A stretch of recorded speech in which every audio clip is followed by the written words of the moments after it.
These latest headlines from ABC15 are sponsored by Lerner and Rowe Injury Attorneys. One call, that's all. Hello, I'm Megan Thompson with your top stories right now from ABC15 Arizona.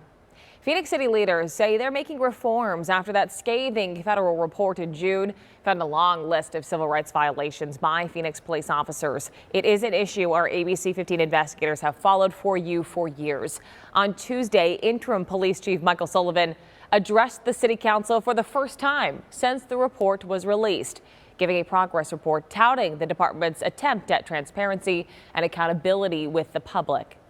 We have ensured all special assignment unit officers are using body-worn cameras. And in fact, there is a policy in place requiring all public-facing officers to use body-worn cameras.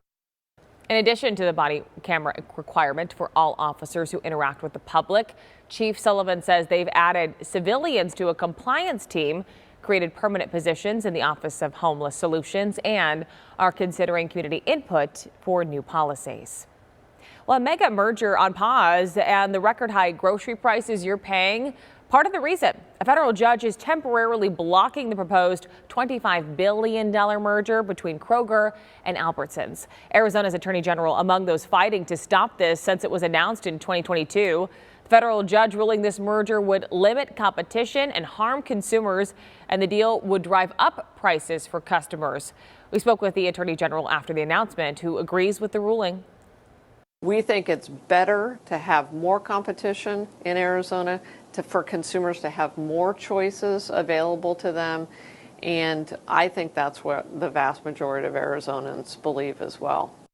Albertsons and Kroger, which operates as Fry's in Arizona, arguing this would better help them compete with big retailers like Walmart, Costco, and Amazon. So what's next? The case may move to the Federal Trade Commission, who sued to block the deal back in February. And the grocery chains are reviewing their options in the wake of the judge's ruling. Well, Uplifting Arizona, two young football players are representing our state and the Navajo Nation at the American Youth Football National Championships this week in Florida. Hard work and determination got them there. ABC15's Adam Klepp tells us they're now looking for community support to continue chasing their dreams. Even during a Zoom interview, it's hard to get Logan Begay and Reese Sosi to stop playing football. They're teammates on the Phoenix All-Stars, a statewide youth team which requires its players to be the best in the state on the field and in the classroom. It feels pretty cool being on an All-Stars team, representing Arizona, Flagstaff, and Navajo Nation. To get to All-Star team practices in Phoenix, Logan and Reese's families carpooled 4 times a week from Flagstaff. We have to drive just up and down, and it's really tiring for me. Really tiring and really expensive. Round trips from Flagstaff to Phoenix and traveling to Florida has cost thousands of dollars. And their coach is trying to keep costs from sacking big opportunities for his players. They're just great kids. They come from good blue-collar families. They're just great parents and great. They're just, you can't get a better example of two kids than these two sitting next to me, right? He says he doesn't know of two kids more deserving of a helping hand ahead of the big games in Florida. We're building confidence in what he just said. Yeah, and that just basically just boosts my confidence up like 1,000 miles. So I'm Florida better look out. Yeah. If you'd like to help out, we'll include a link with this story on ABC15.com. Adam Klepp, ABC15 Arizona. And they aren't the only families paying to play. Studies show Americans pay $30 to $40 billion a year on youth sports, and athletes from families with lower incomes are 6 times more likely to quit sports due to costs than athletes from wealthy families.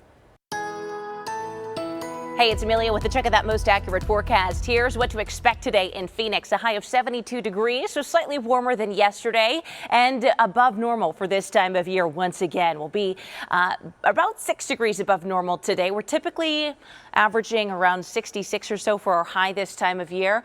Our record high on this date was 81 degrees, set back in 1934. Other highs around the state, upper 50s in Prescott and Kingman, 61 in Sedona, 49 up in Flagstaff, upper 40s too towards the Four Corners, and low to mid 60s out west along the Colorado River Valley. Overnight, we're dropping down into the upper 20s in Prescott, low 40s for Globe and Casa Grande, right at that freezing mark for Payson, and then teens to low 20s in the high country as we wake up on our Thursday morning, 40s out west along the Colorado River there. Our 7-day forecast here in Phoenix shows temperatures will be staying slightly above normal through tomorrow, closer to normal by Friday, upper 60s, and then we're back to the low to mid 70s through the beginning of the next work week. For the latest headlines in traffic, head to abc15.com or download the free ABC15 mobile app. These latest headlines from ABC15 are sponsored by Lerner and Rowe Injury Attorneys. One call, that's all.